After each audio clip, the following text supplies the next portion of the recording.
Welcome to Happy Hour Holidaze, your go-to podcast for business, entrepreneurship, and life stories. What we're here to do is to motivate you to be whatever you want to be and make those dreams come true. Your host, Manny Fresh, your co-host, Sean Fabre, and today we got the Rainmaker himself, the guy who produces more sales in real estate than you've ever seen in your lifetime. The boom over here in Florida, Brandon Rhymes. Yeah, I love it, man. What's up, Brandon? Thank you, buddy. Love it, love it. Yeah, dude, man. Blessed and highly favored, brother. I love it, man. And I love your motivation every single day. We were talking about how, you're still one of the few that cold call. Still to this day, nobody does that shit. This guy wakes up and every time we're with him for lunch or anything, he's got his phone blowing up because he's cold called more people than you scroll on Instagram. So if you're looking for somebody to teach you how to be successful in real estate, Brandon knows how to do it.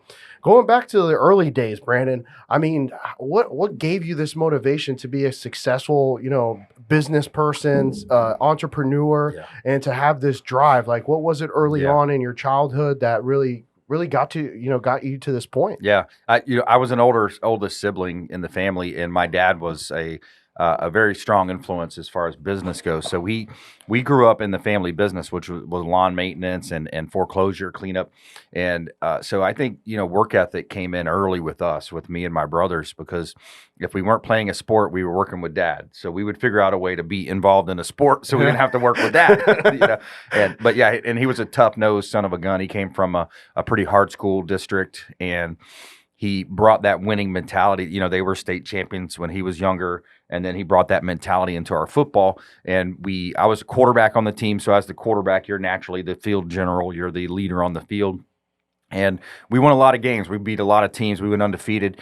We beat teams that nobody thought we would beat. And that's always been great as far as my background, because, when you start winning, you get that momentum, and then you want everybody, and then it attracts more momentum. It attracts more winners, and then you just have that snowball effect. And you played a lot of like big time players that made it to the NFL on your way to the state championship, or that's right. So I mean, some of these guys. I mean, can you give us some of the names of a couple of these guys that you played against? Because I'm from South Florida, so a small town down in South Florida called LaBelle, but we played against Belgrade, Immokalee, Naples, Fort Myers, all these big schools that had teams like Edgerrin James, Anquan Bolden, Travis Henry, Kenny Kelly, Daryl Jackson, just different names, big name players that played in the NFL and other places. Travis Henry and some of these big athletes. They were strong athletes, but we had a team. That's what's awesome is we had 24 seniors that year. Talk about my senior year now, where we went undefeated, went to the state championship game.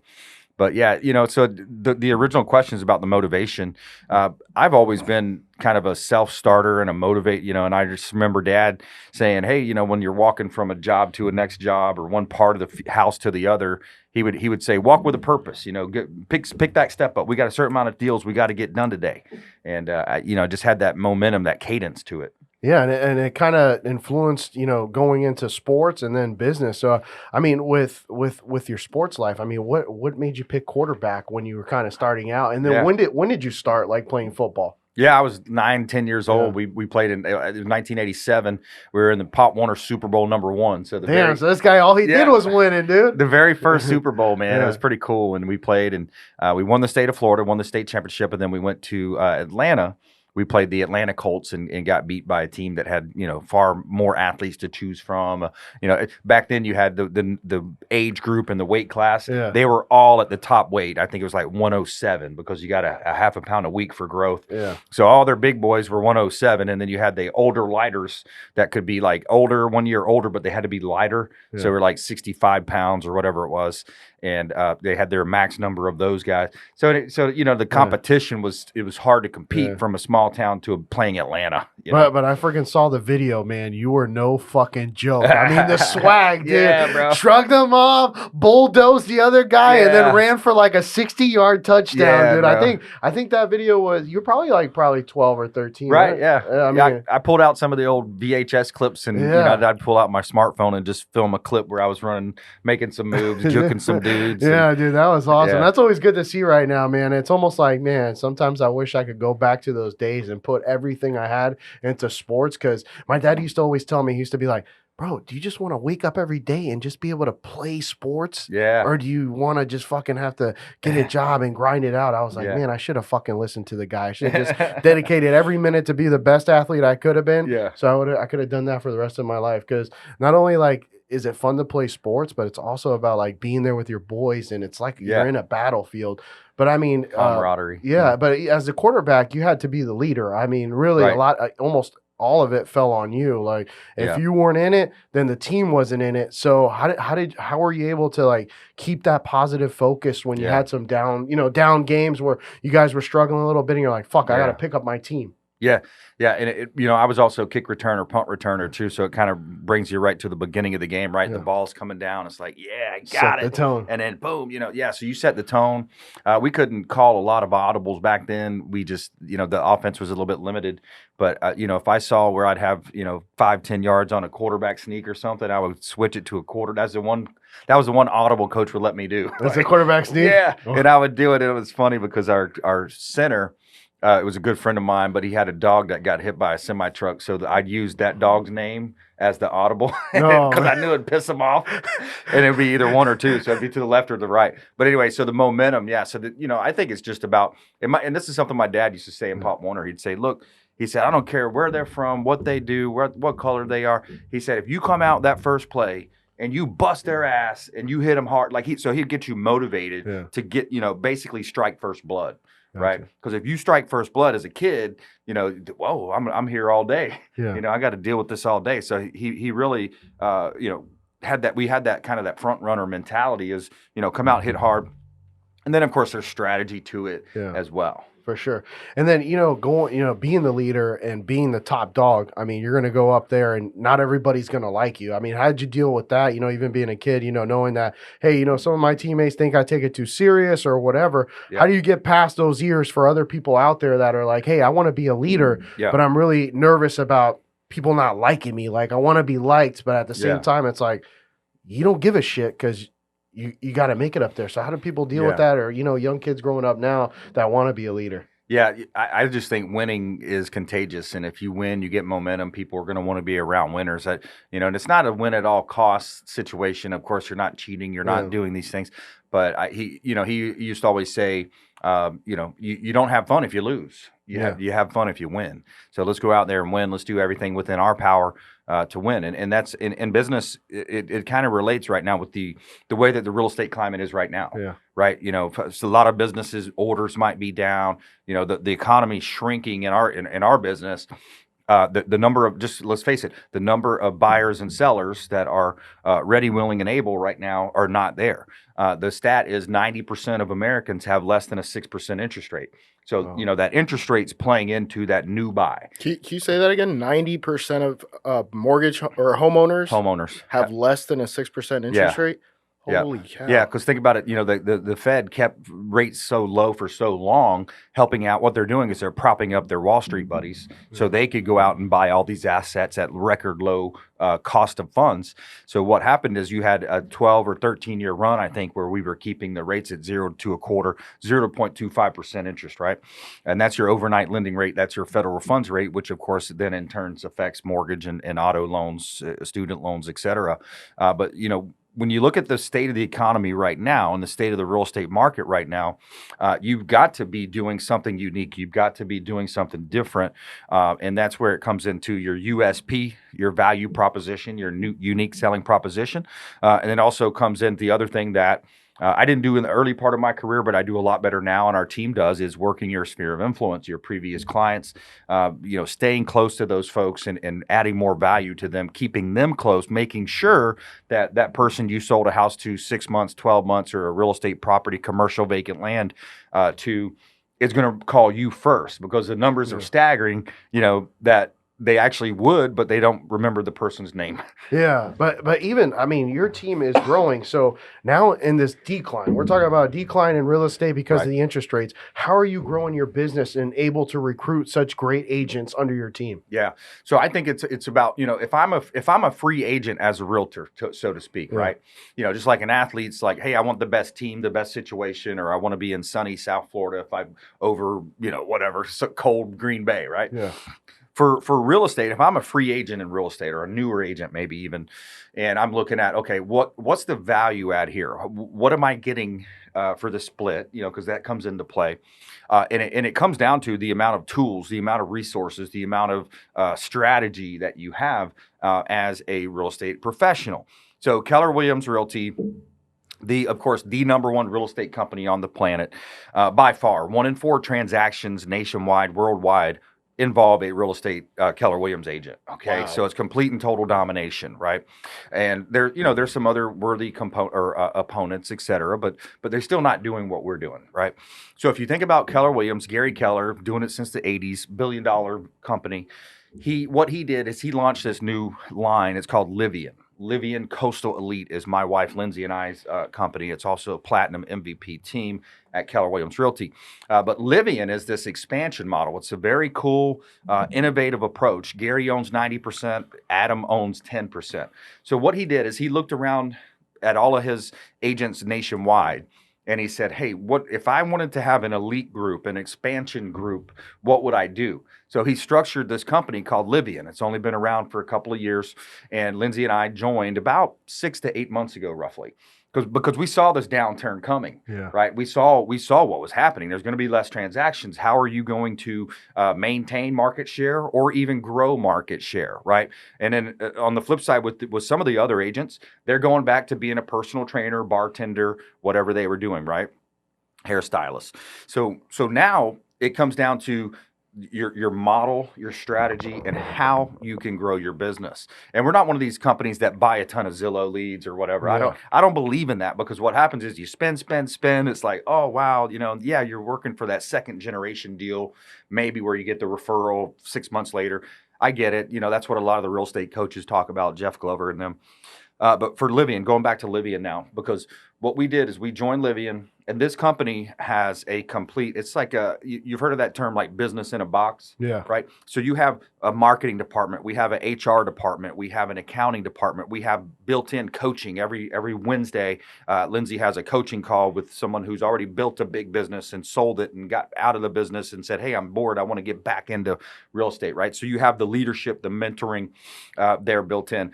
So it's a really unique model. And the key is for Lindsay and I, as the rainmaker on the team, and she's more of the office, kind of the team leader, the process, the organization, kind of keeps everything together, right?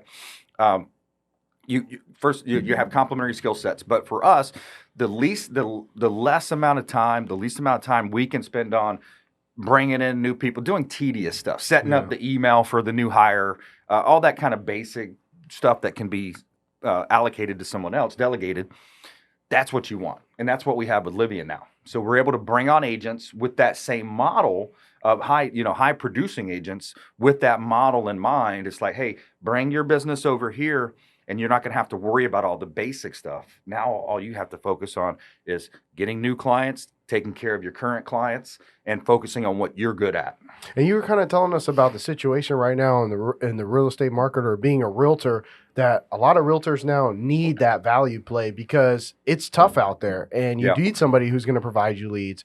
So what do you see in the future as far as realtors? Do you see this happening more as the interest rates continue to rise? More realtors that are out there doing a solo job, joining teams to make more money? Yeah, exactly. I mean, that's exactly what happened, and we predicted that was going to happen. You even have a lot of brokerages, small brokerages, that are either going to look at closing shop and saying, hey, well, maybe we'll come back in 3 years, 5 years when the market fully bounces back. Or they will kind of integrate and assimilate into a team like ours, because when you have a team like ours that has all these building blocks, everything that's there for you, resources, technology, education, support, training, and the what's cool with the technology is that technology will work within each system. So this system will play with this system, and it's all integrated. So it's really unique and innovative. But I think that's exactly what's happening. Is you have agents that are either saying, look, I can't deal with this anymore. I've got to go back to being a server, part-time, bartender, whatever, right? So you have people that are going to be like that, and they'll still do their 1 or 2 deals a year and get a little referral money, right? And then you have the agents that are saying, look, I'm not going back to doing that. I'm gonna do whatever it takes, right? I'm gonna wake up early. I'm gonna do the extra coaching. I'm gonna do these things, and I'm going to be successful in real estate. And I think that's what you have to do today. Yeah. If you want to be successful, look, this is a 100% commission business. There are some companies that will pay you a W-2, but then you make a small percentage of your sales, right? But the way that I do it and the way that I've always done it is this is a 100% business. Okay, self-employed, 100%, self-employed business. If I don't close a sale, I'm not making any commission, right? So if you take that step and you get to that point in your career, you've got to take everything serious. Yeah. You've got to have systems in place. You've got to have team members that have your back, right? And so that's what we do. I mean, we take it serious, And you also did, you jumped into commercial real estate. I've seen a lot of your commercial, listings out there. I mean, you started off residential, jumped into commercial. I mean, big time commercial. I mean, we're talking about multi-million-dollar listings. And then you also had another one that you joined. You got selected for, it's like a sports entertainment group. That's right. Yeah, as well. Tell us a little bit more about that sports entertainment. Yeah, KW, Keller Williams Sports and Entertainment, another innovative part of KW. What I like about Keller Williams is we have all these different niches, right? So you got Keller Williams Land, you got Keller Williams Commercial. Sports and entertainment is designed specifically it fits perfect for someone like me because you have, of course, a football background, played at USF and, the sports we talked about earlier. But the idea with the Keller Williams Sports Entertainment is to network specifically into these different niches, right? And sometimes what might happen is you may have an athlete that's moving to the area. He doesn't want to, or maybe even he's just looking for a summer rental. Or he wants to have a house in Miami close to the Keys and do some fishing, right? So it may start sometimes with a short-term rental. And as realtors, you're like, there's not much money in that, right? But you've got to have the vision to know that is going to turn into when he signs his next contract or a bigger contract. Now that's going to turn into a multi-million-dollar purchase potentially, right? And then all his friends and family, et cetera. Yeah. So when we get back at Happy Hour Holidaze, we're going to talk about the unique play that Brandon Rhymes has with his consumer quarterback show as he started a radio show as a host and also has a very big value play for clients out there to be able to get their listings announced on the radio. This is public radio, 102.5 The Bone, and then also AM 860 The Answer. 860 The Answer. So when we get back, we're going to talk to him what led him into that path and how successful is it to his business now. Please like, comment, and subscribe, and we appreciate you tuning in to Happy Hour Holidaze.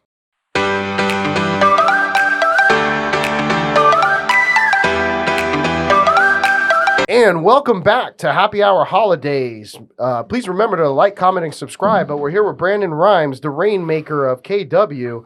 So you have a very unique play here that I know a lot of realtors probably have never done. You have a radio show on public radio, 102.5, 860 AM. Yep. How did you come up with that idea? The Consumer Quarterback Show, by the way, guys. You can hear it at 5 p.m. 4 o'clock drive time on 860 The Answer. That's Salem Media's flagship station here in Tampa Bay, broadcast radio. And it's also 93.7 FM on the translator. And so 4 o'clock drive time. The daily content during the day is talk programming from nationally syndicated show hosts. Great content. Guys like Charlie Kirk, Dennis Prager, Mike Gallagher, Sebastian Gorka, Brandon Tatum's awesome on there as well. Some really good show hosts throughout the day. But yeah, so broadcast, and then we have our Sunday show on 102.5 The Bone. And so the USP, you want me to kind of show what my USP is? Yeah. So what I did back in 2010, I went to Business Mastery with Tony Robbins, and it kind of opened up my mindset in a sense of, what Tony talks a lot about is how do you add more value to your clients, right? How do you have something innovative and different and unique that's going to help you differentiate from your competitors? And that's when over 10 years ago now I started. Back then we called it the Real Estate Quarterback Show when you and I first met. Yeah. When we talked about that, Sean, it was the Real Estate Quarterback Show, and I had good time. I was bringing on home inspectors, attorneys, title companies, mortgage. Yeah, I had Warwick Dunn back in the day. Grant Cardone too. Grant Cardone. What was it? Mayor Bob Buckhorn. Bob Buckhorn back in the day. Yeah. So you bring on the mayors, you bring on congressmen, Buccaneer football players. The late and great Vincent Jackson was on the show. Ron and Ian from Ron and Ian. That's show? right. Yeah, Ian Beckles. Beckles. Yeah. So you bring on some celebrities here and there, local celebrities, different level. Ken Shamrock, one of my buddies. Yeah. And you have these unique ideas. And then, but for me, when I'm also doing my telemarketing, my sales calls, I'm pitching the fact that I'm featuring my real estate listings live on air on my daily broadcast radio and TV show, maximizing the exposure, helping our sellers profit more and sell faster, because we're casting a wider net, right? To use the fishing example metaphor is you take this big cast net, you're casting out a bigger net, you're pulling in more prospects, right? Whereas the traditional is like, hey, we got a line over here, we got a line over here. We're casting it out, we're getting more prospects, and then once you have the content. Now, like you guys are doing so well with your podcast on congratulations on having a relatively newer podcast that's getting a big reach already and bringing on some cool guests. But, you're doing similar things, right? You're now you have your reels, you have your shorts, you have your content, Facebook, Instagram, YouTube, LinkedIn, Pinterest, Twitter, all the different sites, right? Yeah. So there you go. So that's the model now, is that you have a talk show, you have an innovative talking point to talk to people about, and then and it actually you back it up with truth and proof of here's where it reaches. Yeah. Can we get a bold real estate market prediction? Where do you see the real estate market heading in the next 4 to 5 years? Yeah, so short term, how about if I break it down short term and a little bit longer term? So I think short term right now, we're going to continue to struggle. Probably, I would say, if you call it a struggle, however you want to look at it, but let's face it, volume's down, transactions are down, and there's two different ways to break this down. You've got a commercial real estate and a residential, right? So we all know that most markets are low inventory still. Hillsborough, Pinellas, Pasco, where we're at, you're at an 80% absorption rate, 1.2 months supply of inventory. So inventory is still down. That's been plaguing our area for a long time.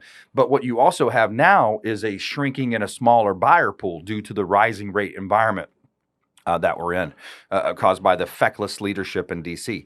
And what happens is when you have this rising interest rate environment, you have uncertainty. Going back to that stat, 90% of homeowners have less than a 6% interest rate on their mortgage. So a lot of folks, if you put yourself into the buyer's, prospective buyer's position, homeowner's position, I'd like to move closer to the kids. I'd like to move closer to the beach or closer to work, but I don't want to give up this great rate and this low payment that I have. And if I do that, I'm probably going to go to 7.5% or maybe even 8% if I have a little ding on my credit.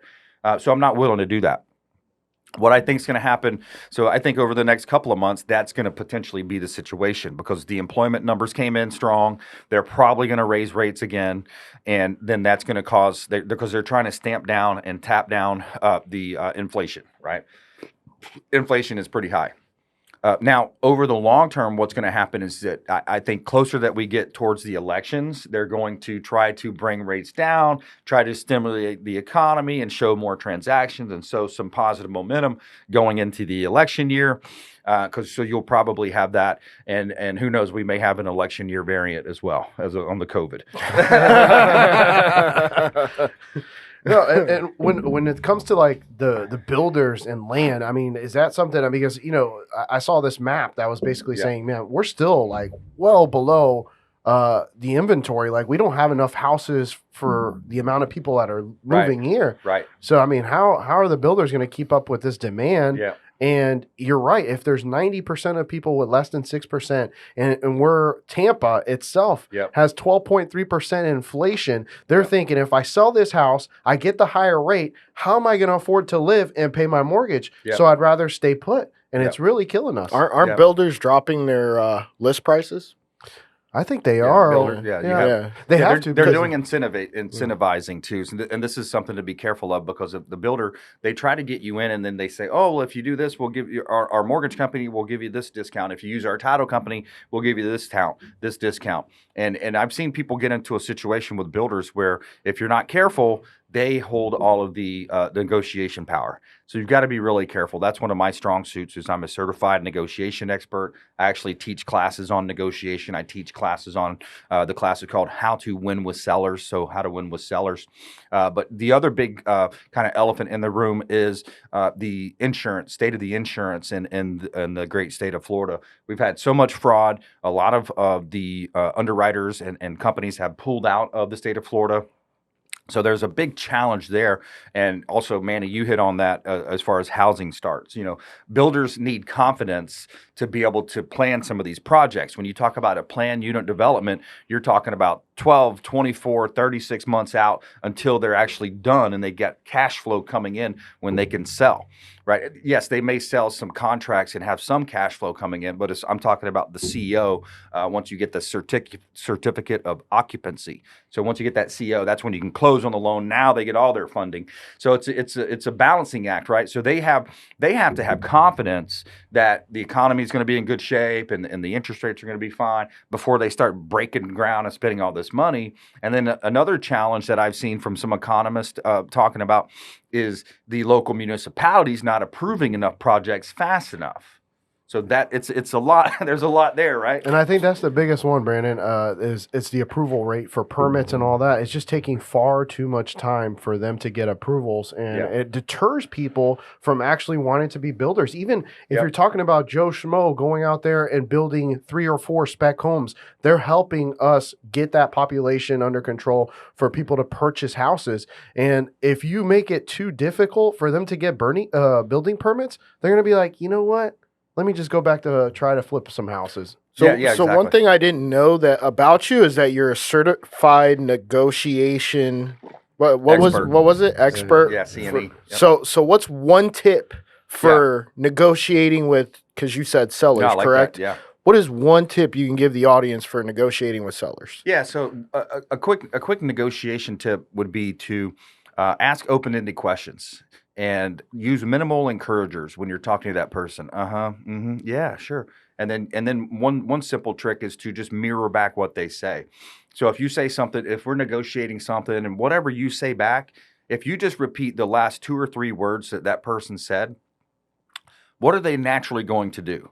If you just repeat back the they're going to think that you like them and that you're listening to them. Yeah, you're listening, you're engaged, you're active listening, you're nodding your head, you're making eye contact. And then if I ask you to repeat or say, if I just repeat those last 2 or 3 words, you're going to naturally not embellish, but you're going to naturally add more nuance and detail to that.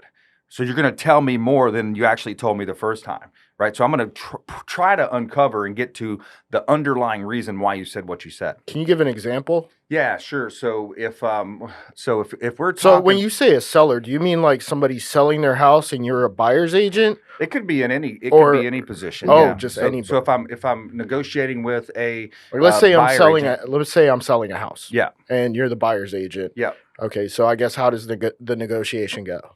So you're selling the house. You're the listing agent. No. Yeah. Sure. Okay, you be the listing agent. I'll be the buying agent. Let's see. So I made an offer to you. Sean, we feel our offer is pretty fair at $100,000. And how much was the list price? Like 120? Let's say it's 110. 110? Yeah, oh, okay. We say we feel we made a pretty strong offer at $100,000. We wanted to put $1,000 in escrow to show good faith, about 1%, which is pretty typical for us. We have a veteran here, a VA buyer that really loves this home. We like the neighborhood, and we wanted to present that offer to you. We really don't want to take less than 105. You don't want to take less than 105? Oh, is that what you meant right there? So I'm repeating it. Okay. Right? And then when I said that back, you would probably add more nuance to that and detail. Well, it's because of, this, that. They want a car after they sell the house, et cetera, et cetera. And you didn't need to know any of that information, right? But now you know that they want to buy a car after they sell the house or whatever it may be, right? So I'm just divulging information that you normally wouldn't get if you just took we don't want to take less than 105, period. Yeah, you want to talk less. That's a good tactic, man. Yeah, you want to talk less, ask more questions. So what's important to your seller? The money. Okay. What else? They want to buy a car after they sell the house. Okay. Why do they want to buy a car? Because they hate their car that they have now. Okay. Oh, see, I'm just answering these. Yeah, but see what I'm doing? I'm saying why, and you flipped it now. Now it's almost like you're selling, and he's buying. And then I'm like thinking to myself, maybe we should sell it. I don't know. And then that's a good tactic. The other thing you can do, it's a lot of it. Too, that's NLP, isn't it? Yeah, there's a lot of NLP in this. It's neuro linguistic programming, and it's also open. It's simple, open-ended questions, eye contact. Asking open-ended questions, just following up with a question with another question, and then you're going to get to a point where let's say this. Let's talk about tone, right? Because we've heard of the tonality, right? Yeah. The 7-38-55% rule, right? Yeah. Only 7% is the actual words. 38% is the tone that you use, whether you're mad and upset or you're sweet and you're nice and you're talking to your honey and you're trying to be sweet because you want to go on that boys trip or whatever it might be. So the tonality, right? So I might come back if you didn't accept that and I say, let's say we negotiated back and forth and we came down, we're pretty close here. I might say, Sean, do you really want to lose this deal over $3,800? I'm going to have to present this to my sellers. Right, there you go. But you see how I did that? Like, do you really want to lose this deal over $3,800? I use that one. See how my voice went up? Right? Yeah, whereas, tonality. Yeah, so my voice went up, and it's like a question mark, right? When I go up, it's a question mark. If I say, let's say you're negotiating with me, and I'm a seller. Let's say you're a seller, and I'm the listing agent, and you say, do you charge 6%, or do you have to be at 6%? And I would come back with, yeah, our commission is 6%. That's a statement. See how that's downward inflected voice, and it's flat, and there's no, our commission's 6%. No, it doesn't work that way, right? We try to get 6%. Right? No, our commission's 6%. And that's it. It's the finality, right? There's authority right there. There's a finality there, right? Yeah. And then that's just some basic stuff. And then just going back to this, I'm always curious. So let's say you're trying to get an investment property, Brandon, and this realtor tells you, hey, we've had this listing on for 5 days. We got 14 offers. How do you break through when there's so many offers? Like during COVID, when there was like, no listing appraisal or appraisal waiving appraisal, sight unseen, sight unseen. Like, how did you get through during that tough time? Because you had to be creative at that time to actually get, because you'd have your buyers, they're like, oh, we really want this house, but you're fighting like 10 offers. How did you wiggle your way through to get to the top when it came to that kind of time period? Yeah, so we have a class called Win with Sellers, which is where I teach, and I specialize in winning the listings, bringing in the new listings. We've got about 55 current listings with our team, and when you have listings, that drive sales calls, it drives other sellers, other buyers, right? And on the buy side, there's some pretty cool tips and strategies and tactics that we employ there. My wife does more on that side of our business, but we also have classes where we teach how to, we call it how to, win with sellers, but also how to list your buyers. Because just like you think about getting a listing on the selling side, on the listing side, for sellers, we want to list the buyers too, right? So we want that buyer committing to us, working with us exclusively, not just going with whatever agent, because you've seen it, you've probably heard that, right? I'm calling this agent for this area, I'm calling this agent over here, or I just want to talk to the listing agent. They sign a contract with you, right? They can sign an exclusive buyer brokerage agreement. It's called an EBBA. And that's good because you're getting commitment from them, and it's lets you know that they're committed to you within a certain time frame. But yeah, to get to your answer there, Manny, what you want to try to do is create as many reasons and remove as many roadblocks as you can for that buyer, that listing seller or seller and listing agent to want to work with you. Right. So you what you might do is work with their pre-approval lender. Sometimes they have who's your lender that you like? Okay, great. Let's get a second look from their lender. Right. That's good because that's gonna now, if lender A can't close the deal, now, okay, fine, we'll go to lender B. They already have a pre-approval worked up for us, and we can easily close the deal with them. And that might incentivize them. You would also create as much emotion as possible. So you're going to talk about the emotions involved with the transaction and why you want your buyer in there, and because they are a veteran and they have small kids and they love this backyard and it's been their lifelong dream to live in this neighborhood, right? So you're going to create as much emotion as you can. And there's some other unique tactics and strategies that we employ to help buyers, and a lot of it's being first to the game. It's being professional. It's basics too. It's sometimes I'll get offers and it'll just be see attached. No. Why don't you break it down for me in the email? Yeah. Hey, purchase price, deposit amount, loan type, any details that in inspection, 7-day inspection period instead of 15, right? Put it all in a summarized in an email for me. And then, of course, make sure you're attaching the proof of funds, your pre-approval letters, again, some of the basics. But I like to be able to just look at an email and say, oh, here's the complete offer, and happen to go in there and scroll and look here and try to remember and, maybe write it down on a side That's sheet. a good tip, actually. Yeah, just a summarization, just real quick and easy. So when we get back with Happy Hour Holidaze, we'll ask Brandon Rhymes, because I always like to ask this for good salespeople. Why didn't they decide to do anything else? Like, what kept you in the real estate industry and not jump around to something else as being a successful salesman?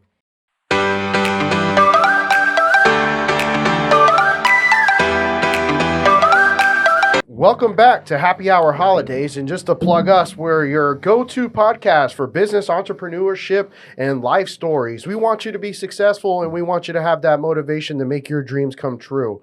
Brandon, we were kind of talking about, look, I'm always curious when there's like a great salesperson in the room.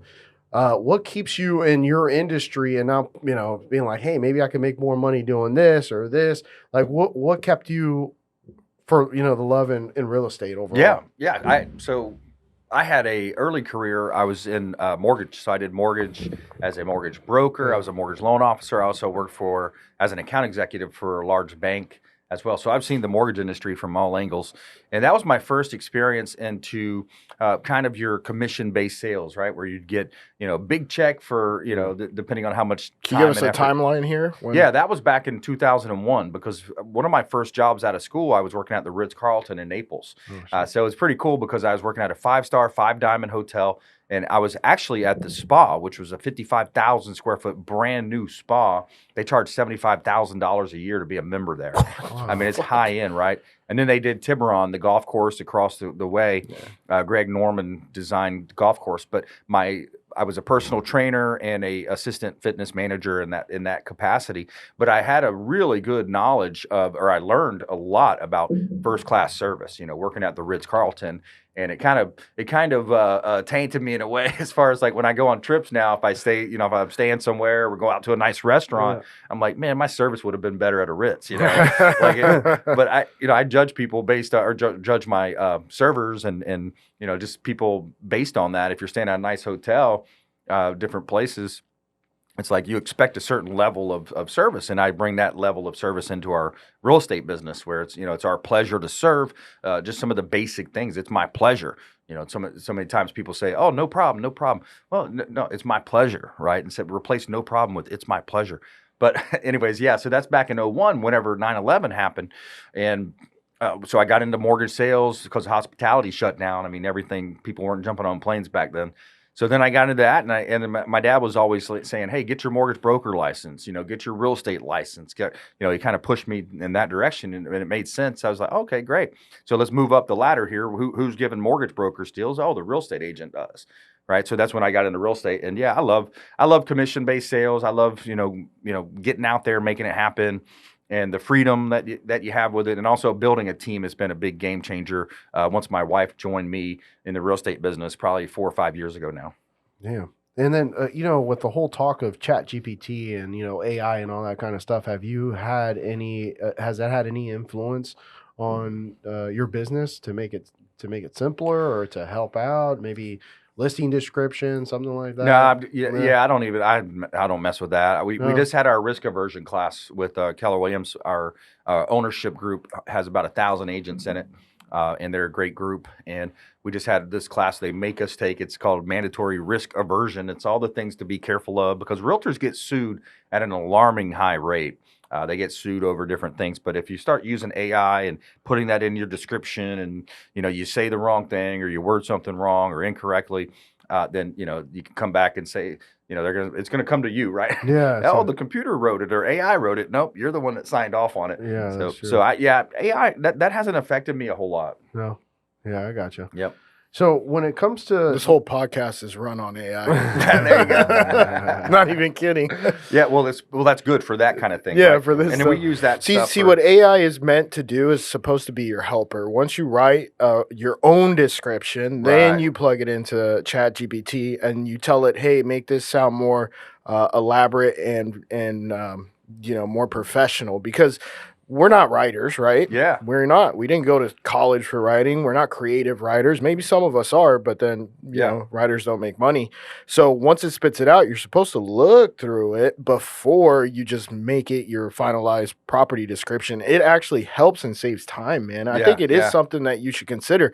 While there is some risk there, the risk is probably where the person puts it in, it spits it out, and then just throws it on the MLS. Yeah. That's probably where the risk Instead is. of editing because risk aversion, you said what they said, be careful. They didn't say don't do it. Yeah. I'm all about AI, man. Well, it's good for these reels and different things like that. Not only that, bro, but now I don't even edit the videos themselves. I have a program that just chops it all up. That's perfect. It's crazy, man. Yeah.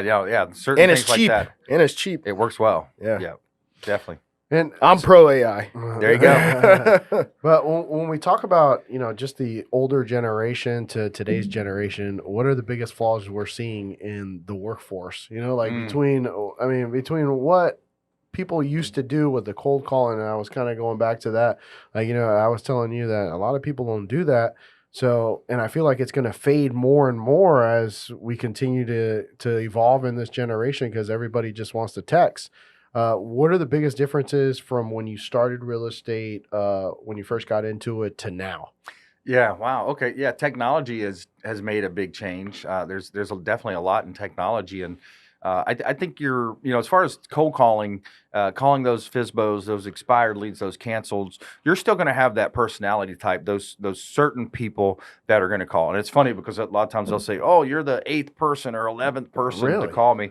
And I say, well, you're gonna get up to the 30s probably before today's over. And my response to that is, they'll say something like, "You're the 3rd realtor that's called me." I say, well, I'm not just a realtor. I'm a syndicated radio and TV show host, and we feature our listings in ways that no one else does. So I kind of go into my pitch, which is different, and unique. And that's where I'm able to kind of capture. I get told 3 or 4 times a week, "Wow, that's innovative. That's unique. I do want to meet with you." And, "Oh yeah, I'd love to come check out your radio and TV show." I'll invite people down to the show to come check it out, and it creates a lot of different relationships in other ways too. Yeah, and going there's your USP. That's right. Yeah, that's a good point. And going back to your radio show, if you haven't heard it before, Brandon has a ton of expert contributors. Like, if you want to know more information about any kind of industry, he has all of them on there. We're talking about from mortgage brokers to lawyers to mayors to guns and guards. Yeah. One of your expert contributors was Brian Gordon, who we had on the show before.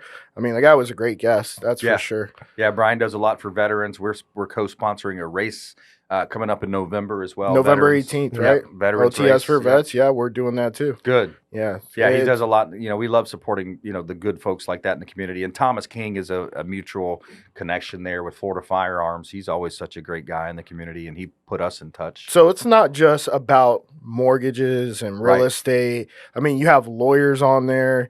You have people that handle firearms, things of that nature. Can you just go through maybe a couple of your guests? Yeah, thank you, because it is, and that's what's unique. Because when I first started off, I called it the Real Estate Quarterback Show. And now then it's the consumer quarterback show. Yeah, because show. Now I'm a consumer advocate. We talk a lot about. I have tech experts that come on. They'll talk about all these schemes and scams going on. AI kind of leading into that, taking people's voices. And I had a friend that had the call of, "Hey, I'm in the back seat. Yeah, give them the money. Give them the money." It was the mom's voice telling the daughter, "Yes, give them the money. I'm in the back seat at gunpoint." I heard about that story. So you got to be careful. But yeah, so with our show, it's CPAs, financial advisors. I've got a auto industry expert that owns 5 car dealerships in the southeast of the United States. Private pilot, my buddy Captain Will Smith. We have a boating and yachting expert. So see, what we're doing there is we're going into all these different niches, and I'm asking them, I want to know, as a consumer advocate, what do I need to know, and why should I care? Right? Those are the 2 questions. The second question is a good point. Yeah, why do I care? I want to know about it. It's something I need to know, but why do I care? Like, what's the implications if I don't do this or I don't know that? And that's what I love about being that consumer advocate, being on air for 10 years now, asking these different questions. You mentioned lawyers. There's so many different niches in law, there's right? a lot. Personal injury, work comp, Divorce. family law, divorce situations, estate planning, tax planning, all these different areas that people sometimes forget about. Criminal defense. We've got a great criminal defense attorney that comes on, and he'll kind of break down some of the different cases that are popular. For all you criminals out there, what's the guy's name? Anthony Rickman, Rickman Law Firm. Call Anthony Rickman at Rickman Law Firm. Yeah, let him know you heard about him here on the podcast. But yeah, he interesting different cases that come up, like the one with the actor that shot the person on the movie set. All these different Alec Baldwin, yeah. All these different, and we had a serial killer in Tampa not long ago. Yeah, that was like 3-4 years ago. Yeah. So he updates us on these different things. But I always want to have content that's interesting, that's topical, and it's timely. Yeah. It's a great show. I probably have one of the biggest questions that I think every person, in society always asks themselves. What versus buying and renting? Why should you buy a house? Why should you buy now? Yeah, why or no? I mean, even now. Because the interest rates are high. Let's make it current, right? Because a lot of we have a lot of millionaires out there saying no, renting is better, and then buying is better. So, in your take, how would you? If you think about renting, it's probably if maybe you're new to a town and you want to rent for 6 months just to get a lay of the land, right? Yeah. That's where it would be advantageous to rent. Or if there's certain situations where you're waiting on a spouse to join you or something like that, right? You're in a different city and she's going to join you in 6 months. But outside of that, the wealth is built by owning real estate, right? Owning businesses and owning real estate.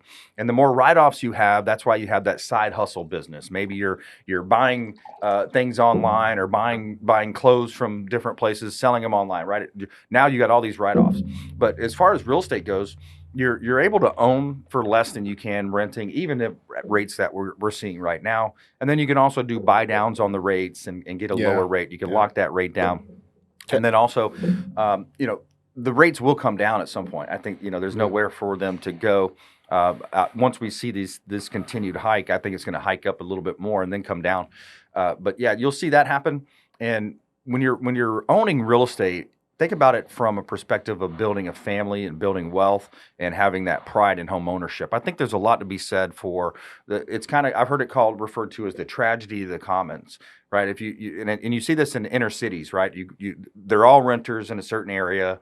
There's trash on the corners. Nobody cares as much. They're not going to pick up that trash because they're only renting here anyways, right? But if you own it, you're investing in it. You're painting the fences on the weekends. You're putting in the plants that the wife said you got to get done. You're doing all these things that you are going to do it because you have that pride in home ownership.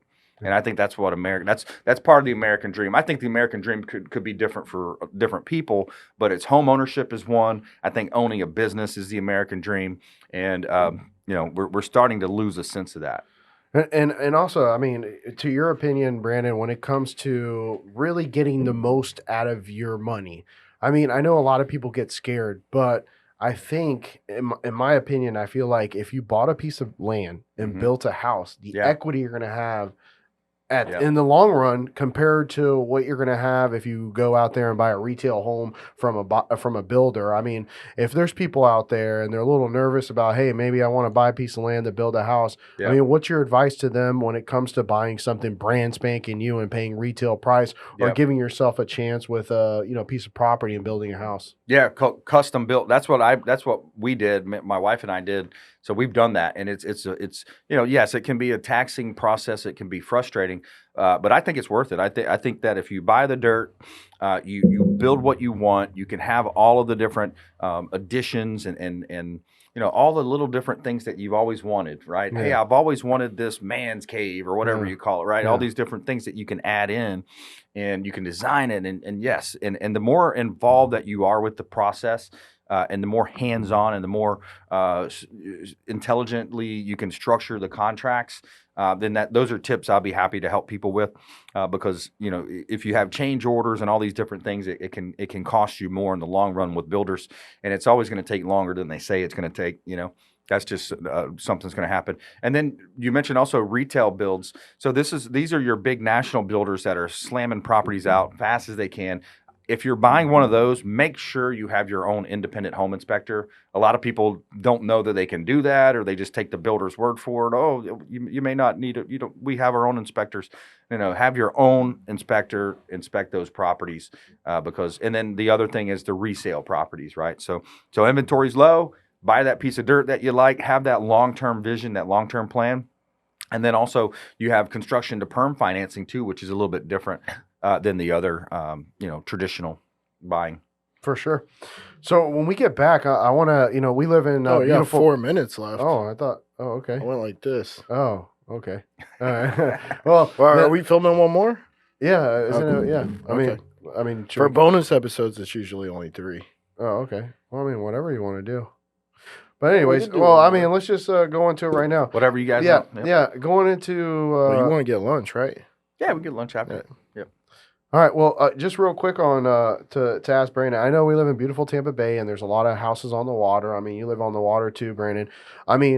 Is it worth living on the water for those days when the hurricane comes and everybody's fucking freaking out? Because right. I'm always like, man, I want to live on the water. But then you're like thinking, man, those days when... we have something close by. Yeah. Is it worth putting up everything you have to do to live on the water? I think it is. I was just going to get your take on it. Yeah. We're talking about any kind of body of water, the ocean, lakes, whatever it is, what is your feeling on that when it comes to the cons and the positives on that? Yeah, pros and cons living on the water. Yeah.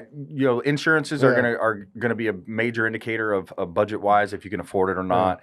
And when you get into the velocity zones, I think that's one of the key is the closer you are to the beaches and the intercoastals, that's what they call your velocity zones. That's where the storm's gonna push and you're gonna have that surge, and that's gonna go for miles in certain cases. We've seen it happen in Fort Myers, and then just most recently up towards the Panhandle.